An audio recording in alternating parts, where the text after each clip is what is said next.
Welcome to YourTown television program. My name is Jeff Kline, your host for this Naval Postgraduate School Foundation-sponsored segment in which we are highlighting both people, faculty associated with the Naval Postgraduate School. We've been running segments on retired naval officers and what contributions they continue to make to our national security. For this segment, I've invited retired Commander Mike McMaster here. He's a faculty at the Naval War College detachment here at the Naval Postgraduate School, and we're going to talk to him a little bit about his service and what he's been doing at the War College and the contributions they make here at the Naval Postgraduate School. So Mike, welcome to the show. Thanks, Jeff. Now, let's start off with a little bit about yourself. Where were you reared originally, if you're not a native Californian, and why did you join the Navy? Fourth generation native Californian on my mom's side. There you go. And my dad joined the Navy in 1953 and retired when I was a student at the postgraduate school in 1986. So I grew up in San Diego for the most part and went to high school in Virginia because that was his only post beyond San Diego that he ever did in 33 years. So I'm sorry, he did go to the Philippines and was stationed over there when my sister was born. Okay, and so you've lived in California that entire time? Lived in California until I was a freshman in high school and then moved to Virginia when he was stationed at the Bureau of Naval Personnel in Arlington, Virginia. And so you were destined to join the Navy? Destined to join the Navy. There was little doubt I was going to be a naval officer. Okay, and how did you get your commission? Through Navy ROTC at the University of New Mexico. Well, why did you pick New Mexico instead of California? The Navy picked New Mexico because I was an alternate for the scholarship and they had openings at New Mexico. And so they asked me if I would accept that, and I said absolutely. That must have been a new experience for you. What did you study when you were in school? I studied business administration. Great. And then, so you got your commission, and where did you go after that? I went to San Diego. Believe it or not. My first, you own property in San Diego? I should have. I went to I went to Surface Warfare Officer School in Coronado, and then a few schools before I became gunnery officer on a Knox class frigate, and then CIC officer, Combat Information Center officer in that same frigate. So which frigate did you go to? It was USS Bagley. Actually, a former Foundation president, Merrill Ruck, was my first CO. Is that right? That's correct. And so Merrill Ruck was your first CO on Bagley. Yes. Got it. And you were stationed out of San Diego. Out of San Diego. Yes. Where did you deploy out of there then? Where did we deploy to? Right, where did you deploy the Western to? Pacific. Okay. Twice. We had an 8-month and a 7-month deployment in that 3 years. And 2 days, actually, I was on board because we reported on board the day before my birthday. I detached 3 years the day after my birthday, and we deployed once for my birthday. So has your service always been in frigates? I was executive officer of a Spruance-class destroyer in the shipyard in Pearl Harbor. Well, that's different at least. You didn't. It was very different. Very different. I had a full head of hair, no gray, when I went in there. And so what did you do in your department head tours? I was a combat systems officer on the next numbered Knox-class frigate, 1070. I see. As weapons officer, and then I was a combat systems officer and senior watch officer in the destroyer squadron. Oh, in San Diego. In San Diego, yes. That's right. So you are a long-time Californian, both by birth and by service. Correct. So how did you come to NPS? After that first tour, I was going to get out of the military. I got a non-payback tour teaching at the California Maritime Academy. And after about a year there, I rethought that, and I wanted to come to the postgraduate school to get my master's degree to continue my career. And the head detailer for surface warfare at that time was a captain named Merrill Ruck. Oh, and he allowed me to come if I took a technical curriculum. And what did you study? Undersea warfare. Tell us a little bit about that program. We talked to Kevin Smith a couple of weeks ago, and he talked a little bit about some of our undersea warfare research. But tell us a little bit about how is undersea warfare a curriculum or a college program? Well, physics, underwater acoustics, understanding how sound travels and how submarines may emit those sounds that you can detect them with. I heard Wayne talking about in a previous program about tracking the Soviet submarines, Hunt for Red October type things. Right. And it's not so much Jonesy being able to hear everything, but you do have things that you can't hear underwater, and you have to know how sound travels. Right. And the physics that Kevin would probably talk about is a big part of that, and underwater acoustics and how towed arrays work, how listening devices work. And And what did you do your thesis research in? I basically looked at a new sonar system at the time and some requirements for that system. It was just early study on what the requirements would be. Is that sonar system in the fleet now? I believe it's gone now. I believe, like most of my ships, like all of my ships are gone. Okay, so you then you went there as a school and got your degree program, and then you went back out for your department head tours. I left. Yeah, I went to department head tours from here. I went Yeah. to San Diego for those 2 department head tours I mentioned, and then I went to Area ASW Forces, Anti-Submarine Warfare Forces 6th Fleet in Naples, Italy, and our job in Commander Task Force 66 was tracking the Soviet submarines in the Mediterranean. In the Mediterranean, Yes. sure. And then how did you come back to MPS on active duty? Well, I left there and went to be executive officer of the Spruance in the shipyard post-collision. That's what they were doing in the shipyard. They had a collision in Singapore, the Strait of Malacca. Oh, yeah. They were in Singapore for 2 months, and then they came back to Hawaii. I relieved then, and then 3 months later, we went to the shipyard for the remainder of my tour. So you got to put it back together. Got to put it back together, but that doesn't help a SWO's career, Surface Warfare Officer's career. Right. And so I took joint job, stayed in Hawaii, and then for 3.5 years up at Special Operations Command Pacific, doing exercise planning. Didn't screen for command, and looked for a tour back in continental U.S. to transition, and that became the postgraduate school. So what did you do while you were here in uniform?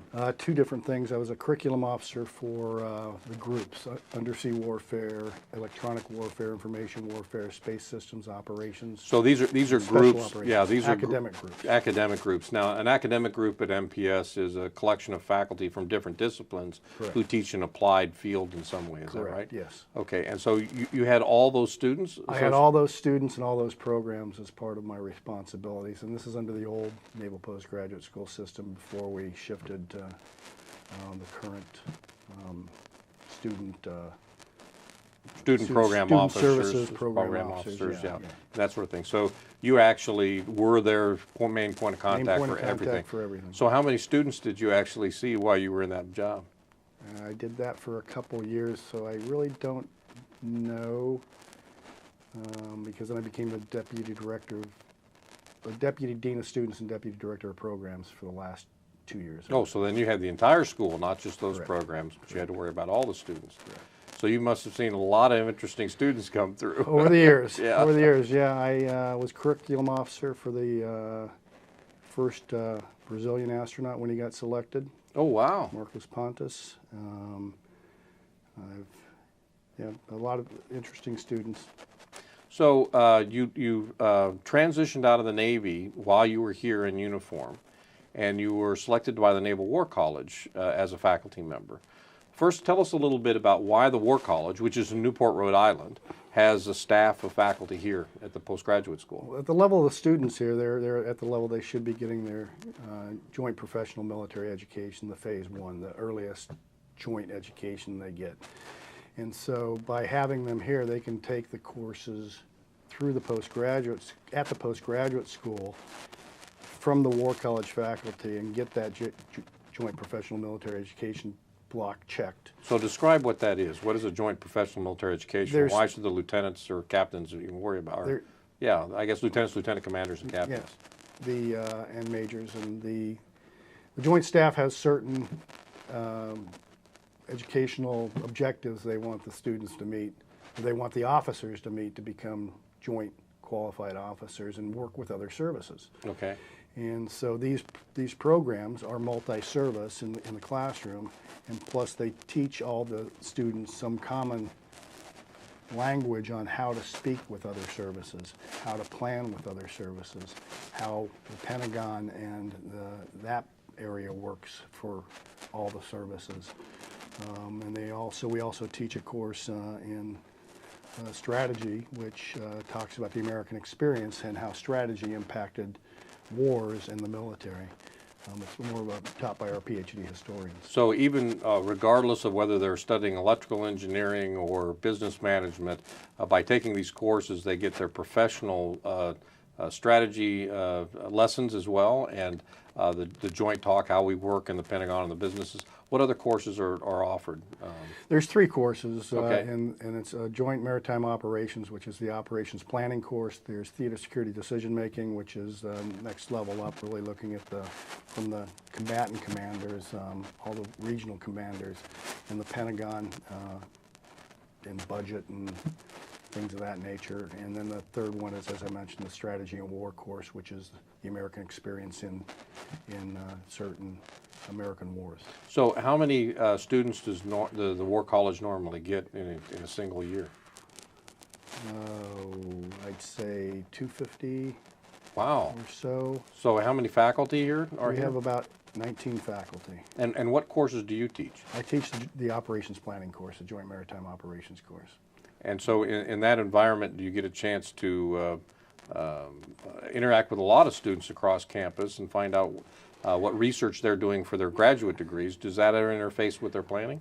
A little bit, a little bit. They tend to come into my course, and then we focus on what we're doing in that course.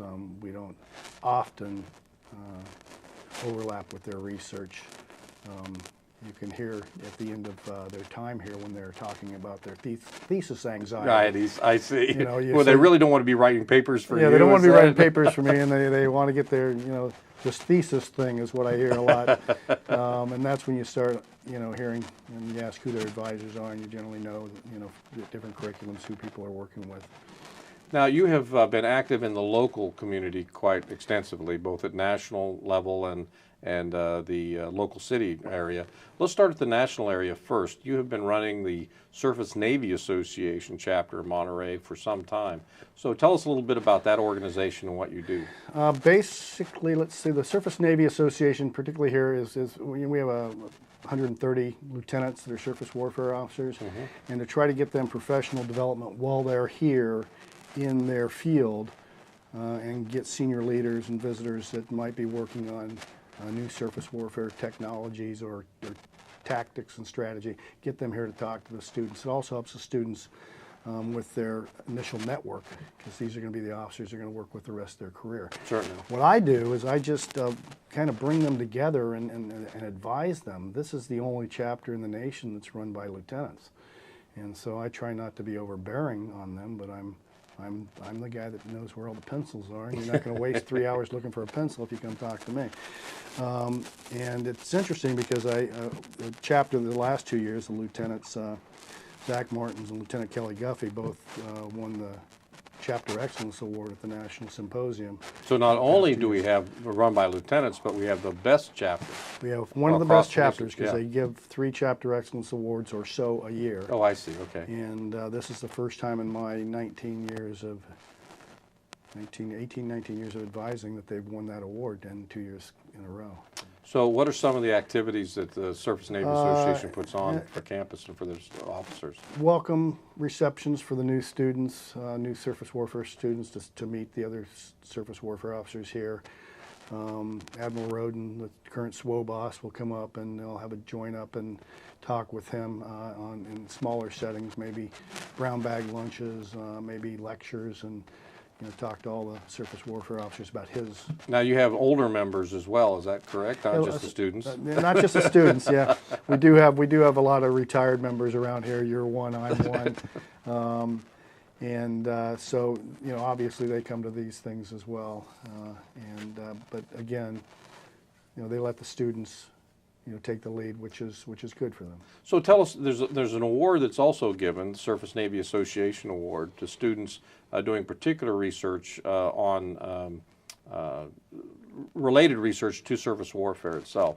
So tell us a little bit about that award and some of the past winners. What have they been looking at? Well, the national chapter has approved this award years ago under actually the officer that was preceding me, Commander Mark Polnazik, got this award going, and it's for students who've done excellent research in the areas of surface warfare related research. The last one, actually, it's been number of SWOs, but it's also been other people too. We had a Saudi Arabia officer one. This last one was a Pakistani Air Force officer on, he was working on simulation, a simulator for ship handling. And so we've had topics like theater ballistic missile defense research, undersea warfare research, so across the board. It's hard for me to list all the topics because it's been years. You've been involved in civic organizations here as well. So tell us a little bit about Leadership Monterey when it was stood up, and what did you do with that organization? Well, Leadership Monterey, I took that program, and I think there's leadership programs all around the country. Leadership Monterey is kind of mothballed now the last couple of years due to finances, I believe. But I haven't been on the board since 2006. But there's programs all around the country, and I tell the officers here, when you get ready to retire, that's a great program to do because you go and you learn the community. Leadership Monterey had an Ag Day, Health and Human Services Day, a City County Federal Government Day, Nonprofits Day, days like that where you go and learn the community. And I finished that in 2000. And they get to know you. They get well. to know you as well. Right. Finished that in 2000, and the class picks a speaker, and I was chosen as a speaker, and I get to speak right after the first Blue Angel spoke. Wow. Right before the first Blue Angel spoke, I believe. And then they asked me to be on the board, and I was on the board for a year, and then I became the board president for 2 years, and then I was on the board for the next 3 years, so total 2 terms, 6 years. So this helped the connections and strengthen the connections between the officers here and the community at large. Yeah, and right? a lot of folks from the Naval Postgraduate School have gone through the program. There's a lot of alumni. I actually sat and had coffee this morning with one that's retired that was an alumni, and another alumni that used to be the Carmel Chamber executive director. She walked up, and she's an alumni. So those connections are great. Yeah. Now you are about ready to transition again. That's right, out of your second career. I am. Tell us a couple things. First, what are you going to do? Where are you going to go? I am not sure what I'm going to do. I'm moving to the D.C. metro area. Not San Diego. I'm not San Diego. Not San Diego, and it's time for change. And so who knows what I'm going to do. It's a new adventure. Hopefully get some good challenges from some good leaders out there, and just do something. See what you do. See what I do. So you have been here for many years, both on active service and your now retired position as a professor at the War College. What have you seen MPS change, or what are some of your fonder memories of the school, or students, or faculty? Well, beyond the sidewalks being dug up 3 or 4 times, and there's been a lot of change. We went from the Quonset hut gym behind Glasgow Hall to the new gym. There seems to be constant motion on improving offices and moving people around. I had one ed tech that she ended up moving to 3 different offices and ended up back in her original office. Students, I've had students here that became the naval aide to the vice president. We've had students here that got out of the Navy and got their PhD, came back, worked for the War College, and ran for Congress. Wow. I have students, I just had a thesis student that you actually talked to in the previous show, Lieutenant Jeff Steiner. His COs on the ship, Brian Muddy, Jonathan Schmitz, and Robert Shue, were all, were all students here and involved in Surface Navy Association. So you see these successful students out there, and it makes you feel sure. Like you've contributed a little bit to them. Sure, and proving once again that if you stick around long enough, those young lieutenants become admirals. That's right. Well, That's Mike, right. Thank you very much for your service here in Monterey and at the Naval Postgraduate School and in the Navy, and we wish you the best of luck in your future endeavors. Thank you, Jeff. And for you, thank you for joining this segment of YourTown television program. We look forward to seeing you again.